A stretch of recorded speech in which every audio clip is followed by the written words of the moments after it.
Bwana mtazamaji wa HV Media, leo tuko hapa Newala Shimo la Mungu hapa mkoani Mtwara, na rada za HV Media zimemnasa moja ya mdada ambaye anafanya content moja safi sana za kuhamasisha jamii na kuelimisha. Jina langu Selista. Selista? Mambo vipi? Mambo la vechi safi.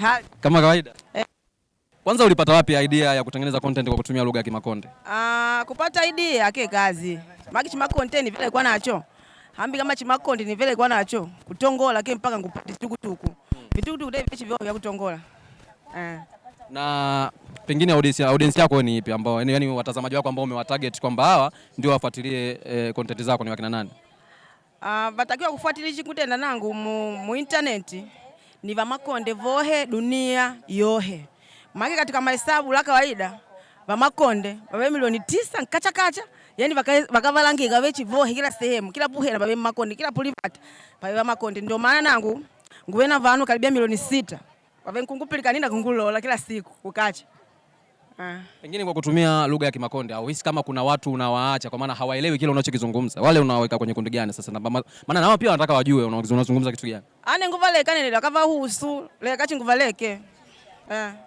Hujawahi kufikiria kidogo na wao? Nanga uchakuva kifikiria vanangu wavena kabila lyao na nangu batongo vya kwao nangu tongo cha kwetu. Lakini umesema karibia dunia nzima. Worldwide. Haya, Uingereza kwa Makonde, China kwa Makonde, Marekani kwa Makonde, ndio vao vanakutosha nangu.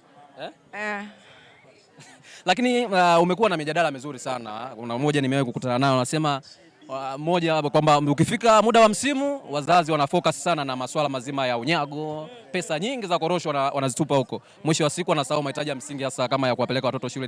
Niliona moja ukisema bwana diwani mwanangu akawe na nishati. Pengine zile zinakuwaje kwaje zile?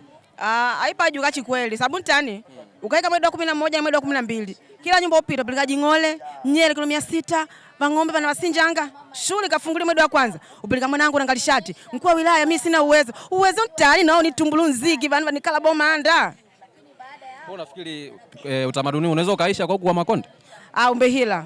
Ubadilisha hadi kumbehila. Tena mbengu kutongola venkuelewa.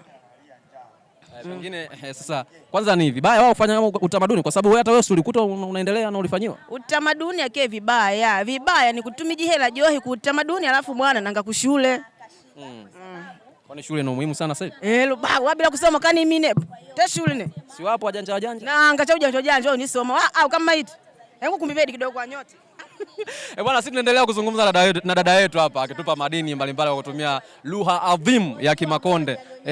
Uwepo wa Shimo la Mungu vipi Newala huku pengine unatambulisha Kimakonde kidogo? Shimo la Mungu vanu vohe vakakameke kwa sababu ntani vakana vika utaratibu yani serikali vakavika utaratibu ujuka Shimo la Mungu ni sehemu ya utalii vanu vanaida chihi make ambi tuve dunia ya picha vanu tevele mbesifa picha upigipa achi uvena nani ambi Shimo la Mungu baba ve hali ya hewa nzuri ukakalabo picha ujukachi sana ukatenda video ujukachi sana kwa hiyo serikali kama vakavikia hela pa tunahika mbali. Ushauri wako sasa kwa Makonde wote ambao wanakutazama sasa hii kupitia brand kubwa HV Media? Nangu chunguva shauri Vamakonde vanaleke kutongo Chimakonde poipoi sababu ntani kuvevanje onaibu unungwana neno niva ile lakini ukakuja na mwali mbalabala wetimo chinangu afu tongo Chimakonde baba ni ake nange vakatongo Chimakonde vonaibu kwa hiyo liswali yako onaibu kutongo Chimakonde na linanguchima vanhu vatongo Chimakonde vanaleke kutongo cha kwao ujuka utumwa Sawa, asante. Shukrani. Bwana tumetoka kupiga story hapa na dada yetu ambaye mara nyingi anafahamika sana kwa maana tunaweza tukasema huyu ni TikToker. Amebobea kwenye masuala mazima ya kutengeneza content afa anatumia lugha adhimu ya Kimakonde, lugha ya kikabila ambayo inapatikana huku kusini mwa Tanzania na maanisha ndani ya mkoa wa Mtwara ndipo Makonde wengi walipojaa. Lakini ukienda Lindi, ukienda Ruvuma pia Makonde wanapatikana kwa sababu hawa ni watu ambao hawapitwi na fursa popote ambapo wanahisi kuna fursa utawakuta Makonde. Mimi ni Heri Abdalla na hii ni HV Media, asante na kwaheri mpaka wakati mwingine. Ciao.